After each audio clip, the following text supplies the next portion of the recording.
अश्रद्धानां पुरुषा धर्मस्यास्य परंतप अप्राप्यमा निवर्तन्ते मृत्यू संसार वर्तमानी तैसा हृदयामध्ये मी रामू असता सर्व सुखाचा आराम भ्रांतासी कामू विषयावरी.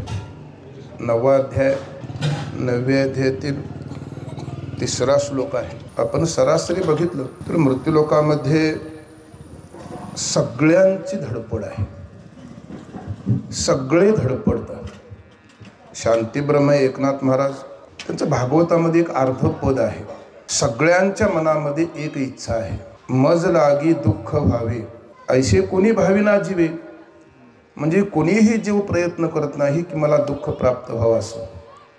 मग सगळ्यांची इच्छा सुखासाठी आहे. सुख हेच आपलं स्वरूप आहे. मृत्यूलोकामध्ये सांगणारे संत आणि श्रीगुरु आहे. तर मग तिची ओळख आपल्याला होत नाही. अनादिकालचे जीवावरती एक संस्कार आहे आणि त्याचं चिंतन जर आपण बघितलं तर इथं ज्ञानोबरायांनी मांडलेला आहे. 9वा अध्याय हा राजविद्या राजगुह्य योग आहे. 8वा अध्याय हा अक्षर ब्रह्मयोग आहे. जो 10वा अध्याय हा विभूती योग आहे. ज्ञानोबरायांनी अगोदर त्याची काही 2-3 उदाहरण दिलेली आहेत. दूध कसं आहे, पवित्र आहे आणि गोड आहे कुठं मग, त्वचेची या पदरा आड. जनावराच्या ओहामध्ये म्हणजे कासमध्ये दूध असतं. बाहेर गोचिड आहे, आत दूध आहे.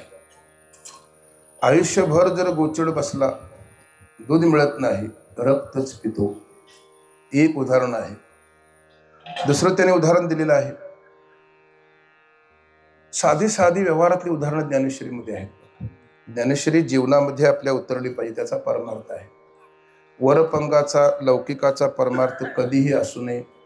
तो फलिद्रूप होईल हे सांगता येत नाही. तुका म्हणे नको वरपंग देवा, घेई माझी सेवा भावशुद्ध. तुका म्हणे मज कळते चाचणी, बडबडीची वाणी अथवा सत्य. तुका म्हणे अंगे व्हावे ते आपण, तरीच महिमाने येईल कळू, असं वर्णन त्यांनी केलं आहे. म्हणून कमळाचं फुले हे कधीही खडकावर उगवत नाही, त्याला चिखल लागतो. त्या कमळाच्या बुंध्याला बेडूक बसला आहे. मात्र मकरंद सेवन करून भोंगा निघून गेला. आयुष्यभर त्या बेडकाला चिखलचे कमी करणं कोण आहे? येरा चिखलोची उरी. आणि 3रं उदाहरण आहे निदैवाच्या परिवारी. 2 शब्द आहेत, दैवी निदैवी. अजून माणसं आपल्या जीवनामध्ये प्रारब्ध मानायला तयार नाही.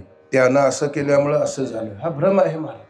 कोणीही कुणाचं काही करू शकत नाही. तुम्ही आम्ही जन्माला येते वेळी तुमचं आमचं प्रारब्ध तुमच्या आमच्या सोबत बांधून दिलेलं आहे. तुकोबारायांचे काही अभंग आहेत बघा. प्रारब्धे जोडे धन, प्रारब्धे वाढे मान, सोस कर शिवाया. कशाला सोस करतोस? भज मना पंढरी गाया. प्रारब्धेची होय सुख, प्रारब्धेची होय दुःख, प्रारब्धेची भरे पोट तुका करीना बोभाट शब्द आहे. अजून ज्ञानोबराचं वर्णन करतात. अदृष्ट झाली या उदासू, पालटे श्रीमंतीचा विलासू. का पुनवे पाटी शीतांशू, पालटे जैसा. भाग्याचे निभडसे, उद्यमाचे निमिषे, संपत्ती जात अपयशे घर रिघे. तुमचा अदृष्ट प्रतिकूल असेल तर ज्ञानोबराय असं वर्णन करतात, पौर्णिमेपासून अमावास्यापर्यंत चंद्र कधी मोठा होत नाही, आहे ते निघून जाईल. आणि जर अदृष्ट अनुकूल असेल प्रारब्ध तर भाग्याचे निभडसे, उद्यमाचे निमिषे, संपत्ती जात अपयशे घर रिघे. म्हणजे एक तुकोबारायांचं प्रमाण आहे बघा. जेथे जावे तेथे कपाळ सरीशी. आपण कुठं जरी गेलो तरी कपाळ, नशीब, अदृष्ट, प्रारब्ध सोडत नाही. मग ते 3ऱ्या ओळीचा तसा भाव आहे बघा. दैवी निदैवी 2 शब्द आहे. एक महादेवाचा भक्त होता, निदैवी होता. पण गंमत अशी होती, 18 विश्व दारिद्र्य होते, पण अखंड दीन रजनी हाची धंदा. ओम नमः शिवाय, ओम नमः शिवाय, ओम नमः शिवाय जप चालायचं. मग आपल्याला काही दैवतांचे ठिकाण आहेत. कैलासामध्ये महादेव पार्वती, तुमचं सत्यलोकामध्ये ब्रह्मदेव सावित्री, वैकुंठामध्ये विष्णू लक्ष्मी. पार्वती मातेने खाली मृत्यूलोकामध्ये बघितलं तर हा रस्त्यानं चाललेला आहे, अखंड मुखानं ओम नमः शिवाय जप करतो आहे. पण गंमत अशी, अंगावर साधी कपडे सुद्धा नव्हते, निदैव होता. पार्वती मातेला दया आली. भोलेनाथ तुम्ही मृत्यूलोकात बघा. ते म्हटले आम्ही रोज बघतो आहोत. आज बघा म्हटले तुमचा एक भक्त आहे. हो असे शेकडो भक्त आहेत म्हटले का एकच भक्त आहे. ऐसे भक्त कोट्यानो कोटी गणित नाही त्याला रे, असं एक प्रमाण आहे. पण आज बघा म्हटले तुमचा हा भक्त आहे, तुमचा अखंड जप करतो आहे, रस्त्यानं चाललेला आहे. अहो त्याच्या अंगावर साधी कपडे नाहीत. तुम्ही देव कसे आहात? सर्वज्ञ आहात, सर्व शक्तिमान आहात, यशस्वी अवतार्य, ज्ञान वैराग्य ऐश्वर्य तुमच्याकडे सगळं आहे. मग अशा भक्तावर तुम्ही काहीतरी द्या ना. महादेव म्हटले तो निदैवी आहे. आता भक्त कसा आहे तुम्ही बघू नका ना. तुम्ही देव आहात त्याला द्यायचं काम करा. महादेव म्हटले देऊन सुद्धा काही पदरात पडणार नाही. कसं पडणार नाही ते बघू. दोघांचा वाद लागला. ठीक आहे म्हटले पार्वती तुझ्या इच्छे खातर देतो.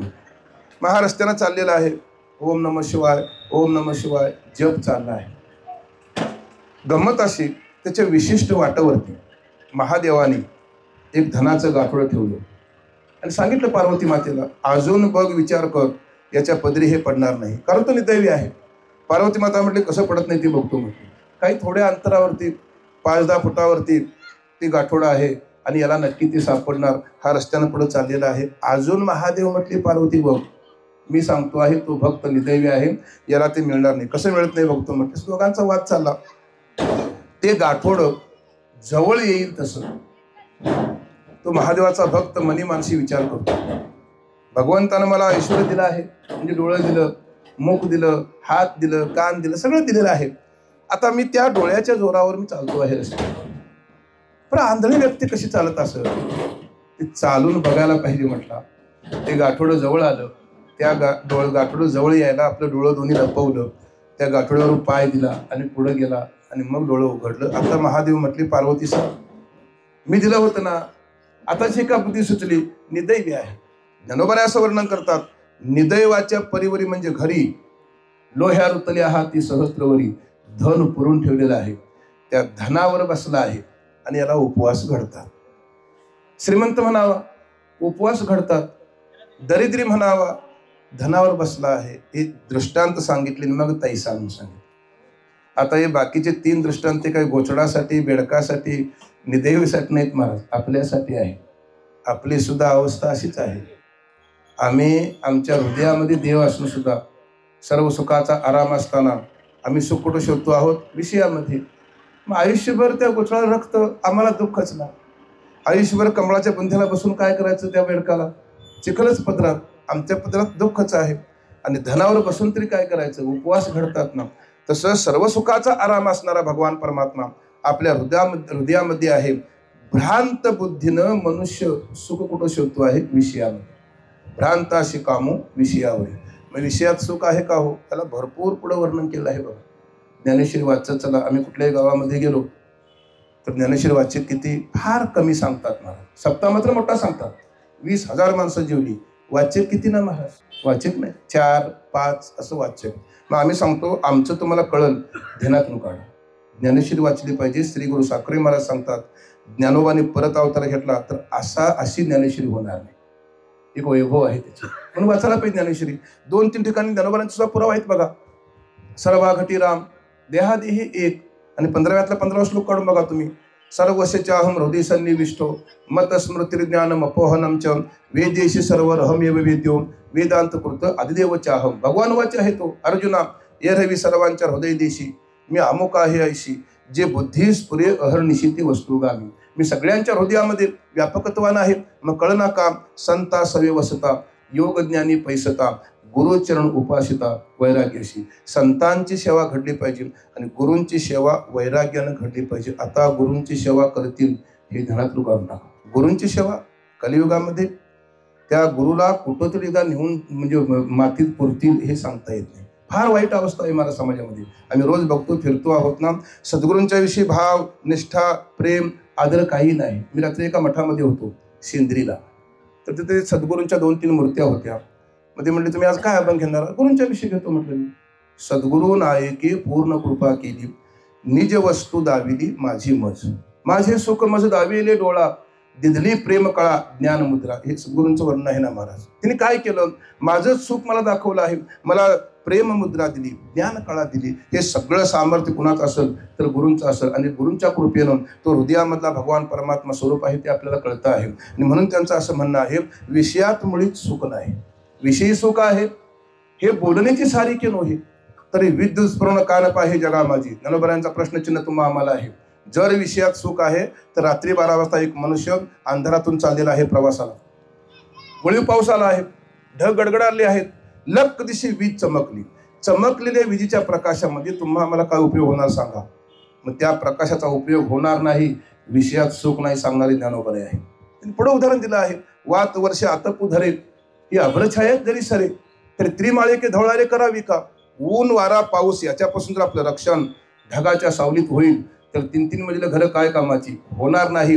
विषयात सुख नाही ठाम सांगणारे संत आहेत. आम्ही सुख शोधतो कुठून? विषयामध्ये. सुख आहे कुठून? सुख हे आपलं स्वरूप आहे. कितीतरी उदाहरण दिली आहेत. मग विषय का सुटत नाहीत याचं चिंतन त्याने पुढं अज्ञानाची लक्षणं सांगताना पुढं एक अध्याय सांगितलं आहे बघा. सारसाही विघडता ओहावनी वत्स काढिता का भनंग दवडिता भानयावरुणी ना तरी माई पुढुनी बाळक काळी नेता एकुलते एक होईचे उदक तुटता मिना तैसे विषयांचे घर इंद्रिया सांडिता थोर युगांत होई वीर विराग सारथी. एका एका ओळीमध्ये 4-4 दृष्टांत आहेत. एक दृष्टांत श्रोत्यांना पटवून द्याला वक्त्याला एक प्रवचन लागतं. सांगायचं गरज नाही बाकीचं काय महाराज, पण आता बाकी सांगतात त्याला नाविलाज आहे.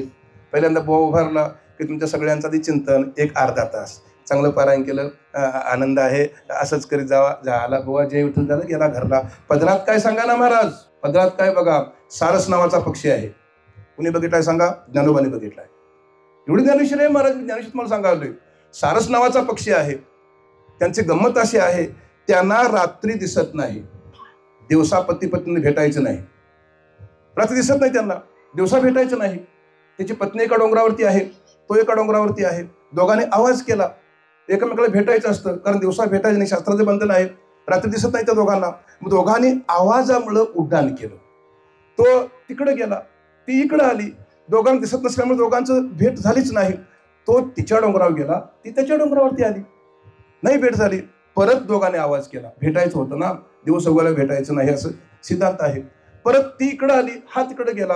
असं करत करत दिवस उघडला, दोघांनी भेटायचं नाही. परत त्या पक्षांना जेवढं दुःख होत आहे तेवढं ज्ञानोबराय म्हणतात, चित्तातून विषय काढते मनुष्याला दुःख होत आहे. म्हणून सुटला महाराज. खरं आहे ना, सगळे सुटत नाहीत महाराज. ते वाटतं सोडलं म्हणून मी, एवढा नाही सोपा विषय महाराज. तेच मी तुम्हाला सांगायलोय. ओ हा उनी वत्स काढिता पूर्वीच्या काळातलं उदाहरण आहे. पूर्वी साध्या गायी होत्या, ज्या गायीच्या पायामध्ये भागवतकार वर्णन करतात संतती संपत्ती वैभव आहे. जी गाय भगवान कृष्णाला प्रिय आहे, जी गाय वासराशिवाय पान्हा घालत नाही, ज्या गायीला वशिंड आहे, त्या गायीचं शास्त्रामध्ये वर्णन केलेलं आहे. म्हणून भूत दया गायी पशुचे पालन असं एक अभंग आहे बघा तुमचं. ते गाय नुकती व्यालेली होती, ज्ञानोबराय वर्णन करतात. तिचं पाडस त्या गायीसमोर बांधलेलं होतं. मालकाला दूध काढायचं होतं. मालकाला ती वासराशिवाय गाय दूध देत नाही. त्या मालकाने ते वासरू गायीला सोडलं. मालक समोरच आहे, ते वासरू फेसेस तर पिता आहे, गाय मागं परतून बघते आहे, हे माझंच पाडस आहे. वासराकडे बघून गायीनं पान्हा घातल्याबरोबर मालकानं ओढलं वासराला. आता त्या गायीनं जो पान्हा घातलाय तो मालकासाठी का वासरासाठी?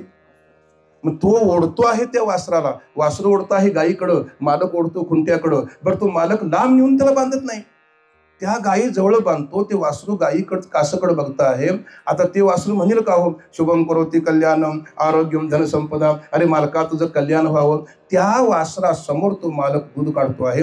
जेवढं त्या वासराला दुःख होत आहे तेवढं विषयातून चित्त काढतो दुःख होत आहे. ओहावनी वत्स काढिता भनंग दवडिता भानयावरुणी. पुढचं उदाहरण त्यांनी दिलं आहे. भनंग म्हणजे भिकारी, भान म्हणजे पात्र. केवढी ज्ञानेश्वरी आहे बघा. ही विस्ताराने सांगायचं झालं तर एवढं चिंतन लागतं, संपूर्ण असं वाटतं ते. भनंग म्हणजे भिकारी आहे, भान म्हणजे पात्र आहे. एक भिकारी होता, फिरत फिरत आला एका गावामध्ये. तिथं नाम सप्ताह चालू होता. पंगत बसलेली होती. आता पंगत बसल्यानंतर काही माणसं बसली होती, काही पत्र वाढली होती, काही पत्र रिकामी होती. एक रिकाम पात्र बघून तो बसला. आता मालक किती म्हटले, सगळं वाढायचं, सगळं पदार्थ वाढायचं चालू आहे. मालक आले, त्या मालकाने त्यांनी बघितलं, अरे भिकारी बसलाय, भिकारी आहे, भिकाऱ्यांची पंगत नाही, निघून जा म्हणून सांगितलं. त्या भिकाराला जेवढं दुःख होत आहे तेवढं चित्त विषयातून कडून दुःख होत आहे. भनंग दवडिता भानयावरुणी. आणि मग पुढे सांगितलं, ना तरी माई पुढणी बाळ काळे नेता एकुलते एक. कसं लिहिलं आहे बघा. 1000 नवस करावीत, 50-60 वय व्हावं, संतती नाही, उतारत्या वयामध्ये एक व्हावं. आणि आई देखत बारसं व्हायच्या अगोदर काळानं घेऊन जावं. सुख होईल का दुःख होईल महाराज? काळे नेता एकुलते एक. जेवढं दुःख होत आहे तेवढं चित्त विषयातून काढतं दुःख आहे महाराज. म्हणून भनंग दौडता भान यावर्णी ना तरी माये पुढणी बाळक काळे नेता एकुलती एक. होयची उदक तुटता मिना तैसे विषयांचे घर इंद्रिया सांडिता थोर युगांतू होय वीर विराग साहती. एवढं दुःख ज्यानं सहन केलं आहे त्याला विषय सुटतात महाराज. कारण विषयात सुख नाहीच. विषयी सुख आहे नाही म्हटले त्याने, विषयात सुख नाही. मग सुख नेमकं आहे कुठं? सुख हेच आपलं स्वरूप आहे महाराज. अनादिकालापासून त्या जीवावरती अहम आणि मम संस्कार आहे. त्या ज्ञानोबारांचे एकूण 5 ग्रंथ आहेत बघा. ब्राह्मणाला संध्या, वारकऱ्याला संध्या म्हणजे हरिपाठ 3 भागामध्ये आहे. समोर असणारा ग्रंथ आहे श्रुतीची ही कोडीस्वानी कांडत्रय निरूपणी 3 भागामध्ये. अहितापासून काढिती हित देऊनी वाढविती नाही गा श्रुती परवती माऊली जगा. जीवाचं अनहित काढून त्याचं हित कशामध्ये सांगणारी श्रुती कोणती असेल तर ज्ञानेश्वरी आहे. 3 भागामध्ये आहे. कर्म उपासना ज्ञान. एका योग्याला 65 ओवीमध्ये बोध केला. स्वस्ती श्रीवटेशू जो लपोनी जगदा भासून दावी मग ग्रासू प्रकटला करी चांगदेवा तुझं कल्याण व्हावं. असा एक 65 ग्रंथ आहे. 1000 अभंगांची माऊलींची गाथा आहे. आणि असा एक ग्रंथ आहे 10 प्रकरण आहेत अमृत अनुभव. त्या अमृत अनुभवाच्या पहिल्या प्रकरणामध्ये एकूण 6 गोष्टी अनादी सांगितल्या. अनादी म्हणजे कळतं नव्हे. आता कोणी उठायचं मोबाईल टाकायचं. अमुक अमुक वर्षापूर्वी भगवान कृष्णाने ते भगवद्गीता अर्जुनाला सांग. किती वर्षापूर्वी? तर ती म्हणतील तेवढ्या वर्षापूर्वी. शास्त्र आपल्या अंगावर घेत नाही महाराज. ब्रह्म किती वर्षापूर्वीचं? अनादी. माया सिद्ध होत नाही. जगताची संगती लावण्यासाठी मायेला जमीला धरलेली आहे. ती किती वर्षापूर्वीची? अनादी आहे ना. त्या ब्रह्ममायेचा संबंध अनादी आला आहे. जीव सुखरूपासून आपल्याला दुःखरूप समजतो आहे अनादी कालापासून. माया विशिष्ट चैतन्य ईश्वर तो सगुण साकार कधी झाला? अनादी कालापासून. आणि जीवेश्वर भेद सुद्धा अनादी आहे. अनादी संसार मालेच्या ठाई नित्य विषय सेविले पाही जडून राहिले चित्ताची ठाई नाना विषय सेविता. आमचे गुरुजी सांगायचे तू महाराज आहेस लगेच पटतो की महाराज आहे. तो रूपवान आहेस. हो गुरुजी मी रूपवान आहेच ना. तो म्हणजे चोर आहेस. बरोबर आहे गुरुजी लहानपणी मी चोरी केली होती. तू श्रीमंत आहेस. कसं ओळखलं गुरुजी? हो मी श्रीमंत आहे. मी श्रीमंत आहे ना. अरे तू देव आहेस. काय गुरुजी देव कुठं आम्ही कुठून? बाकी सगळ्या गोष्टी पटतात पण मी वासुदेव आहे हे पटत नाही. त्या जीवावरती अनादिकालचे संस्कार आहेत. म्हणून महाराजांनी काही वाक्य लिहिले आहेत बघा. मुक्त होता परी बळ तो मूळचा मुक्तच आहे. शंकराचार्यांचं एक वाक्य आहे हे म्हणजे कसं वाक्य आहे बघा. जीव ब्रह्मैव नापर. तिने वर्णन केलं जीव हा ब्रह्माचा अंश आहे. ब्रह्म कधी नाश पावत नाही. जीवही नाश पावत नाही. पण जीव हा अहम ममतेनं बांधलेला असल्यामुळं मी जन्माला येतो, मी मरतो, मी महाराज आहे, मी श्रीमंत आहे, मी पुण्यवान आहे, मी पापी आहे. कधीपासून म्हणतो तो? अनादिकालापासून. असं त्याला सवय लागल्यामुळं तो आपल्या स्वरूपाला विसरलेला आहे. त्या स्वरूपाची ओळख करून घेणे याचं नाव परमार्थ आहे. तर अनेक साधनं सांगितली. कोणी कोणत्या मार्गाने गेलं, कोणी कोणत्या मार्गाने गेलं, मुक्काम एकच आहे. कोणी सोलापुराकडं काय आलं, कोणी कोल्हापुराकडून गेलं, कोणी पुण्याहून आलं. मुक्काम कुठं? पंढरपुरामध्ये. तसं आपल्याला सगळ्याला साधनाद्वारा आपण गेलं तर साध्य कोणतं असेल तर सकल दुःखाची निवृत्ती आणि आपल्या स्वरूपाची प्राप्ती. त्या स्वरूपाचा विसर झाला आहे. त्याच्या पुढे जाऊन सांगायचं झालं तर अप्राप्ताची प्राप्ती नाही ना, प्राप्ताचीच प्राप्ती आहे. अप्राप्ताची प्राप्ती नाही. प्राप्त असणारा अनादिकालापासून आपल्याला तो अप्राप्त वाटू लागला. एवढं त्यात शास्त्र. मग आता ते प्राप्त का होईना? अनाधिकारी आपण आहोत. अधिकारी पाहिजे महाराज. आता परमार्थामध्ये अधिकारी आहेत का अनाधिकारी आहेत?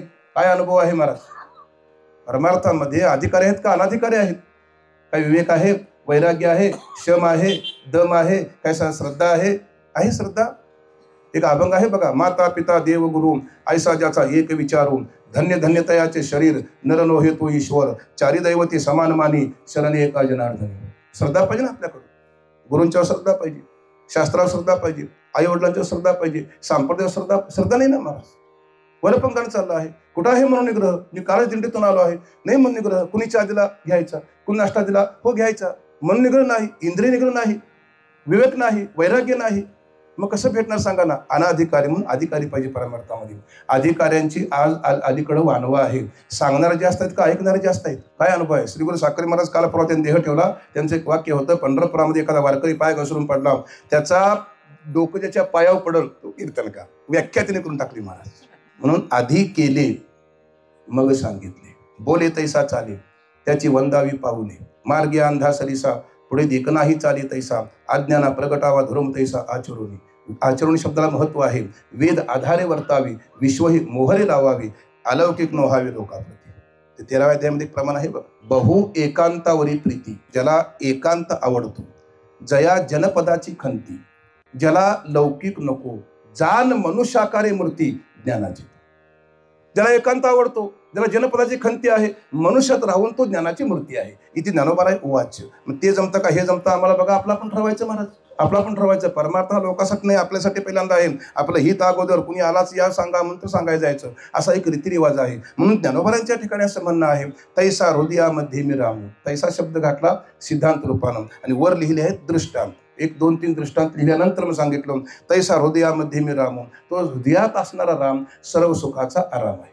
मग सर्व सुखाचा आराम हृदयामध्ये असताना मग अनेका भ्रांत बुद्धीनं मनुष्य विषयात सुख शोधतो. मनुष्याला भ्रम झाला आहे कधीपासून, अनादिकालापासून. भ्रमाविषयी विचारसंग्रामध्ये 2 उदाहरणं आहेत. भरचूची कथा म्हणून 5व्या तरंगात आहे बघा. भरचू म्हणजे कोण? प्रधान. त्याचा एक राजा होता. तुम्ही ते बरंच म्हणजे ते लांबडं मी थोडक्यात सांगून टाकतो. राजाचं मंत्रिमंडळ होतं.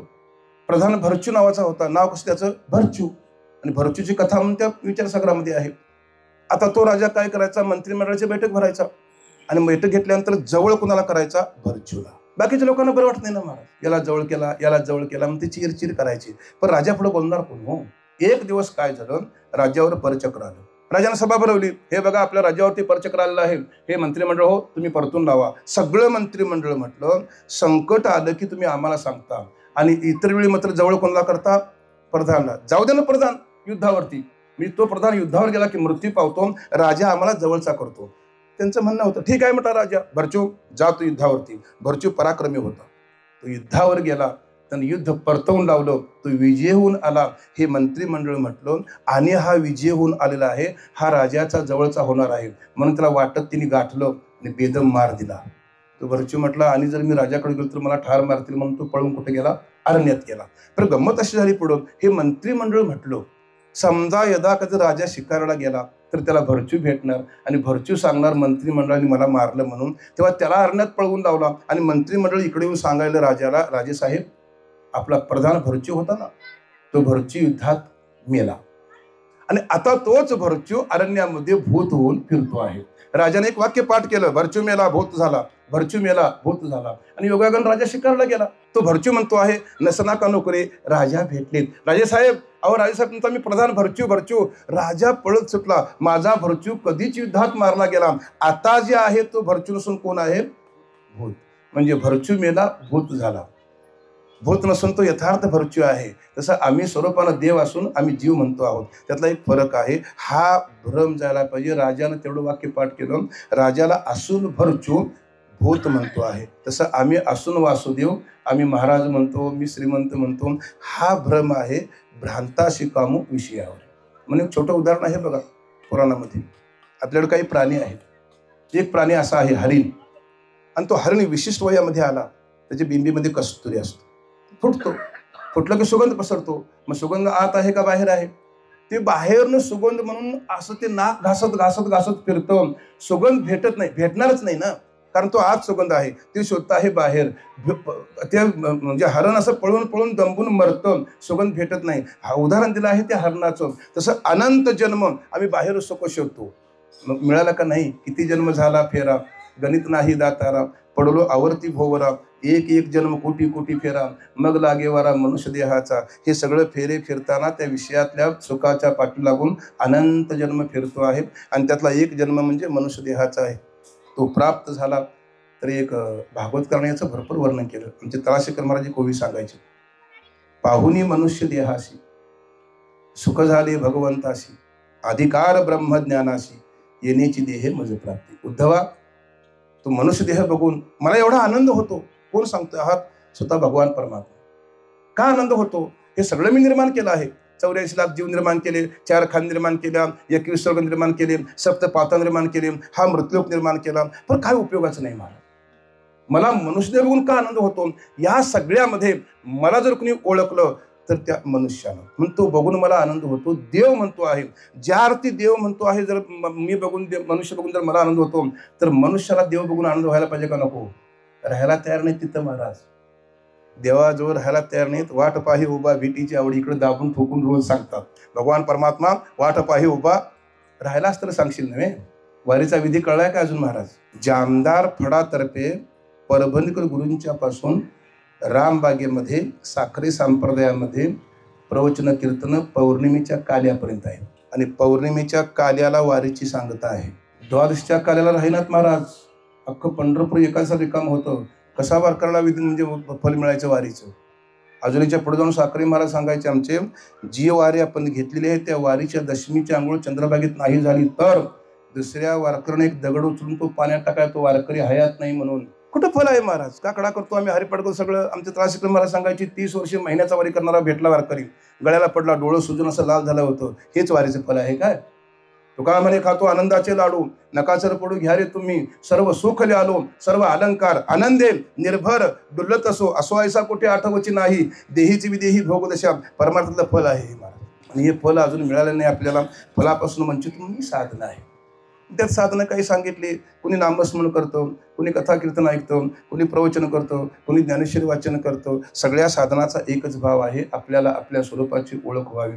आणि ज्यावेळी ती ओळख होते त्यावेळी त्यांनी त्याचा सिद्धांत पुढे सांगितलेला आहे. जोपर्यंत ओळख होत नाही, पुनरपि जननम पुनरपि मरणम पुनरपि जननी जठरे शयनम एह संसारे खलुदुस्तरे कृपया पारे पाहे मुरारे उपजिते नाशे नाशिले पुनरपि दिशे तुका म्हणे माळ गुंतली रहाटी. सारखं जन्मापाठी मरण, मरणापाठी जन्म. मग जन्माला येणं जाणं सुखकारक आहे का दुःखकारक आहे? काय अनुभव आहे? कुठल्या अवस्थेमध्ये सुख आहे सांगा मला? आईच्या उदरात दुःख, जन्माला येतेवेळी दुःख, बालपणात दुःख, तरुणपणात दुःख, म्हातारपणात दुःख, देह सोडतेवेळी सुखानं जातो. दुःखच आहे ना महाराज. मातेच्या उदर कुहरी पचुनी विष्ठेच्या दाथरी, उकडो नवमासवरी जन्मजन्मोनी मरती, विष्ठाले पचोहीकडे नाकी तुंडी कृमीकडे, गर्भवतीचे कष्ट गाडे कोणा पुढे सांगावे. ही गर्भातलं वर्णन केलं आहे. 9 महिने कष्टला अशी 10व्याने प्रसूत झाली, ही जन्माला येते वेळेचं वर्णन केलं आहे. बालपण गेले अज्ञानपणात, तरुणपणी विषयवता, वृद्धपणी प्रवर्तली चिंता, मरे मागुता जन्म घे, आयुष्याचे सूत्र बिघडता, भूतांचोमटे खडाडता, काय मरते आहे चित्ता, युगांतून हे 1000 विंचू चावावेत, जेवढ्या वेदना होतात तेवढ्या हा देह सोडून जातळी होतात. म्हणून याच अध्यायाच्या शेवटी वर्णन केलं आहे बघा. मृत्यूलोकी सुखाची कहाणी ऐकी जे लकवनाची श्रवणी, कैशी सुखनिद्रा अंथरुणी इंगळाच्या, शिसखांडुनी आपुले पायीचे खती बांधले, तैसे मृत्यूलोकीचे भले आहे आगवे. अर्जुना, तू ज्या ठिकाणी जन्म घेतला आहेस त्या ठिकाणी खैराच्या इंगळावरचा अंथरुण म्हणजे सुख आहे. सुखच नाही महाराज, दुःख बांधवडे आहे हा संसार. आलिया संसारा उठावे की करा, वर्णन त्यांनी सगळं केलं आहे. फक्त एक वाक्य गाथ्यामध्ये आहे, संसारा आलिया एक सुख आहे, आठवावी पाय विठोबाची, त्याने होय सर्व संसार सुखाचा, न पडे दुःखाचा लेश काही. हे सगळं चिंतन आपण बघितलं तर ही एरजार खंडन करायसाठी मनुष्य देह आहे. आणि त्या मनुष्य देहामध्ये श्रीगुरूंची सेवा करून संत संगतीमध्ये आपल्याला आपल्या स्वरूपाची ओळख करून घेता येते. ज्यांना ओळख झाली त्यांचं चिंतन आहे पुढे महाराज. तुमचे गुरुही सांगायचे, लवणाची कुंजरी सुदलिया घुसळलिया. सुदली शब्दाचा अर्थ काय? घुसळली. लवण म्हणजे मीठ, कुंजरी म्हणजे हत्तीन. मिठाची हत्तीन समुद्र घुसळली, होयची ना माघारी परती जैशी. नाही मागे येत महाराज. प्रयोग करून बघाय काय हरकत नाही. त्याला रंगवून आम्ही सांगतो टाइमपास करायसाठी. एका मनुष्याला पुतळं करायची सवय होती. सांगण्यातले काही पैलू आहेत ना, एकदा पैलू सापडले की रात्रभर सांगता येतं महाराज, काही अडचण नाही. एका मनुष्याला पुतळं करायची सवय होती. कुणी गणपती पुतळं करतो, कुणी आणि कसलं. त्याला मिठाचा पुतळा केला. कसला? हत्तीचा. काकेत मारला, गेला फिरत फिरत समुद्राच्या काठावरती गेला, गुडघ्यावड्या पाण्यात शिरला, तो पुतळा ठेवला, आपल्या घरी आला आणि परत तासाभरात जाऊन बघायला गेला. असणार काय? पुतळा कसला? मिठाचा. लवणाची कुंजरी ज्ञानेश्वरी कशी आहे बघाय. सुदलिया लवण सागरी, होईच ना माघारी परती जैशी. नाही पाठीमागे येते. दुसरं उदाहरण दिलं त्यांनी, नाना गेली अंतराळा वन्हीची अज्वाळा. मार्गशीर्ष महिन्यामध्ये आपल्याकडे थंडी असते. एकाने शेकोटी पेटवली, त्या ज्वाळा आकाशामध्ये गेल्या. एकटा म्हटला पाठीमागा आणतो. कशा आणणारा सांगा? ज्ञानोबा आमचा आणता येत नाहीत. कुणी आणणार असेल तर बघा बाबा, प्रयत्न करून. आपला काही संबंध नाही. मी ज्ञानेश्वर तुम्हाला सांगायला हवं. येणार नाहीत मागं त्या. नाना गेली अंतराळा वन्हीची अज्वाळा, नाही तप्त लोहोनी जळा निघण्याची. लोखंड आहे, लोहार काम करतो. ते घन मारतो ना लोखंडावर, लाल भडक लोखंड आहे, त्यावर एकट्यानं पाणी ओतलं, एकटा म्हटला भरून घेतो, कसं घेणारा सांगा पाणी? लाल भडक लोखंडावर पाणी ओतलेलं लगेच विरून गेलं. या गोष्टी परत येत नाहीत. श्रीगुरूंच्या कृपेनं संत संगतीमध्ये जर आपल्याला आपल्या स्वरूपाची ओळख झाली तर जन्म नाही रे आणि तुका म्हणे माझी बाग, याला त्यांनी म्हटलं आहे सकल दुःखाची निवृत्ती आणि परमानंदाची प्राप्ती. हा एक शब्द आहे त्यामध्ये. म्हणून त्यांनी पुढची एक ओवी लिहिली आहे बघा, तेवी मलसी एक वट, जे ज्ञाने झाले गा चौखट, तया पुनरावृत्तीची वाट मोडली गा. म्हणून त्याला त्यांनी वर्णन केलं आहे, जो ज्ञानानं मला प्राप्त झाला त्याला परत पुनरावृत्तीची वाट कायमची मोडली, याला वचन दिलं आहे. मग ज्ञानानं मोक्ष का कर्मानं मोक्ष का नामानं मोक्ष? वाद आहेत महाराज फार मोठं. नामानं मोक्ष नाही म्हणशीला तर मुख्य नाम हाती मोक्ष. कसं म्हणाला 6व्या तरंगामध्ये समसमुच्चय आणि क्रमसमुच्चय म्हणून आहे बघा. थोडक्यात चिंतन सांगून आपण सेवा पूर्ण करूया. एवढं छोटं सांगतो मी पद. क्रमसमुच्चय, समसमुच्चय, 3 दोष आहेत. सगळ्याला पाठ आहे ती. मल विक्षेपाने वरून पाठ करतात, सांगतात, लोकांना तशी वागत नाहीत. हे वाईट वाटतं. सांगतात सगळं तात्या, सांगायला बडेजाव मोठा, वागलं पाहिजे महाराज, सांगणं कमी असावं, वागणं चांगलं असावं. तळाशीकर महाराज सांगायचे, बहुभाषण कमी, वागणं चांगलं असावं, असं एक संप्रदाय शिकवतो आहे. मल विक्षेपाने आवरण, 3 दोष आहेत महाराज. मलला पाप म्हटलं, विक्षेपला चंचलता म्हटलं, आवरणाला स्वस्वरूपाचं अज्ञान म्हटलं. आता हे 3 दोष जाण्यासाठी तिने काही साधनं सांगितली. अनंत जन्माच्या एका नव्हे निष्काम कर्मानं. निष्काम कर्म कुठलं घडतं सांगा मला, कुठं आहे? आता मी दिंडीतनं परवा दिवशी आलोय, आमच्याकडे यादी आहे. सकाळी नाश्ता अमक्याचा, दुपारी चहा पाणी तमक्याचं, संध्याकाळी पंगत अमक्याची. सांगा आमचं काय आहे? आमचं काय सांगा ना महाराज. निष्काम कर्म कसं म्हणायचं सांगा ना. होत नाही. अनंत जन्माच्या निष्काम कर्मानं मलदोष निघून जातो. घडत नाही निष्काम कर्म. आमचे महाराज सांगायचे, वाटतं आपल्याला मी हे केलं, मी ते केलं, मी ते केलं, फार मोठं केलं, तुझं काय सांग ना म्हणायचे. तुझं काय त्यामध्ये, तुझं काय नाही, मग तुला फलच नाही त्याचं. स्पष्ट बोलणारा वक्ता समाजामध्ये चालत नाही आज महाराज, उदाहरण तुम्हाला सांगतो. म्हणून अनंत जन्माच्या निष्काम, सकाम नव्हे निष्काम कर्मानं मलदोष निघून जातो. एका नव्हे अनंत जन्माच्या निष्काम उपासनेनं चंचलता निघून जाते. 2 दोष निघून गेले, आवरण निवृत्ती राहिली ना. त्यांनी क्रमसमुच्चय समसमुच्चयामध्ये असं मांडलेलं आहे की निष्काम कर्म निष्काम उपासनेनं 2 दोष गेले. श्री गुरूंच्या कृपेनं अज्ञान आवरण निघून गेलं, त्याला स्वरूपाची ओळख झाली. मग स्वरूपाची ओळख झाल्यानंतर ही 2 साधनं पाहिजेत का नको? समसमुच्चयवाद्यांचं म्हणणं आहे ही पाहिजेत, आणि क्रमसमुच्चयवाद्यांचं म्हणणं आहे एकदा का स्वरूपाचं ज्ञान झालं की परत या साधनांची काही गरज नाही. मग त्यामध्ये विचारसागरकर्त्यांनी समसमुच्चयवाद खोडून काढलाय, क्रमसमुच्चयवाद त्यांनी ठेवलेला आहे. समसमुच्चयवाद्यांचं म्हणणं काय, जीवाला जर आपल्या स्वरूपाची ओळख झाली तर परत आणि भ्रांत बुद्धी निर्माण होईल. मग ती भ्रांत निघून जाण्यासाठी निष्काम कर्माची गरज आहे, निष्काम उपासनेची गरज आहे. क्रमसमुच्चयवाद्यांचं म्हणणं आहे एकदा का अंतःकरण शुद्ध झालं, एकदा का चित्त स्थिर झालं आणि परत त्याला ब्रह्मज्ञान प्राप्त झालं तर परत त्या दोन्ही साधनांची गरज नाही, असं क्रमसमुच्चयवाद्यांचं मत आहे, आणि ते ग्राह्य धरलेलं आहे. पण निष्काम कर्मानं तो दोष गेला पाहिजे, निष्काम उपासनं तो दोष गेला पाहिजे. आवरण निवृत्तीसाठी स्वत्रिय ब्रह्मनिष्ठ कृपाळून यांच्याकडून जर तशी तनु मनु जीवे चरणाशी लागावी सेवा घडली तर आपल्याला आपल्या स्वरूपाची ओळख होती आहे. आणि एकदा का ओळख झाली म्हणजे की तया पुनरावृत्तीची वाट मोडली का, हे अंतिम गंतव्य आपल्या संप्रदायामधलं आहे, आणि त्यासाठी सगळा खटाटोप आहे. मग त्यात 2 मार्ग सांगितले, एक विहंगम मार्ग, पिपिलिका मार्ग, कानावचनाची भेटी, सलिसाची पैकिरटी, वस्तू होऊन होती कवन एकू जो. एकूण 4 महावाक्य आहेत. अयमात्मा ब्रह्म, प्रज्ञानम ब्रह्म, अहम ब्रह्मास्मी, तत्वमसी.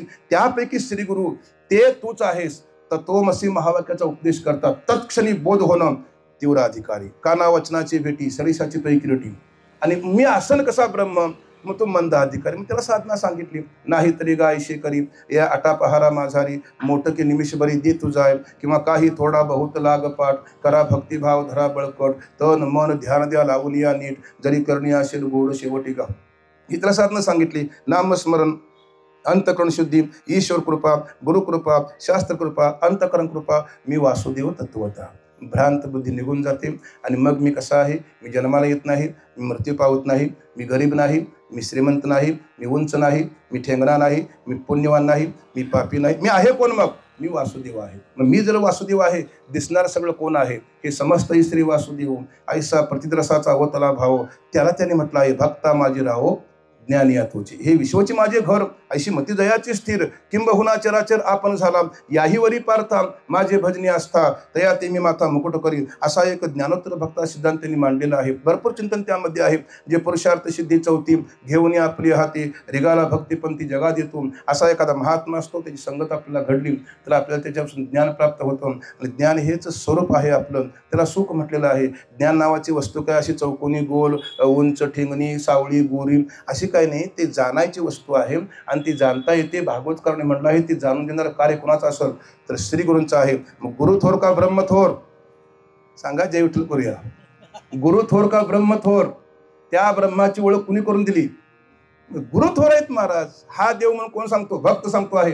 भक्त थोर आहे का म्हणजे देव थोर आहे महाराज? अहो हा देव आहे आमचा सांगणारा भक्त आहे. देवाला देव पण कुणामुळे आलं? भक्तामुळे आलं. भक्त थोर आहे. तसं ब्रह्म जाणून दिला आम्हाला, तुम्हाला ओळख करून दिली कुणी? श्री गुरुनी. श्री गुरु थोर असं नाथ महाराजांचं भागवतामध्ये म्हणणं आहे. थोड्या प्रमाणात आपण ते कळत जावं. त्यातलं साधन म्हणून एक नाम सप्ताह पूर्वीच्या काळामध्ये साधू संतांनी उभं केलं आहे. मार्ग दावून गेले आधी, दयानिधी संत ते, तेनेचे पंथी चालू जातात, न पडे गुंता कोठे काही, मोडून या नानामती. त्यांनी मार्ग दाखवलेला आहे. आणि जगामध्ये हे वेदांत सांगण्याचे व्यासपीठ कोणतं असेल? एवढंच व्यासपीठ कीर्तन प्रवचन. त्यात गंमत जम्मत घुसली आली आणि नाना तरा घुसल्या, तिकडं आपल्याला काही वळायचं नाही. प्रभक्ती ज्ञानाविरहित इतरा गोष्टी न कराव्या, स्वअनुभवी वैराग्याच्या युक्ती विवराव्या, जेणेकरून हृदय मूर्ती ठसावी श्रीहरीची, ऐशी कीर्तन मर्यादा त्या वक्त्यानं मर्यादा पाळावी. संतांच्या घरचे म्हटलं आहे, अभद्र काही बोलू नये असा एक सिद्धांत आहे. आणि सगळ्यांना त्याचा आपल्याला उपभोग व्हावा आणि सगळा समाज सुखी व्हावा आणि ते सुखी होऊन एकत्र नांदावा, हा पूर्वीच्या काळांच्या मंडळींचा एक म्हणजे जसा निर्णय होता. त्या निर्णयाप्रमाणे आपण इथपर्यंत आलो आहोत. ते ज्ञान सगळ्यांना प्राप्त व्हावं, सज्जनांची संगत घडावी, संत संगत घडावी, परमार्थातलं प्रतिकूल वातावरण निघून जावं, भगवंतांना आपल्यावरती कृपा करावी असं देवाकडे मागणी मागूया आणि थांबूया. पुंडलिक वरद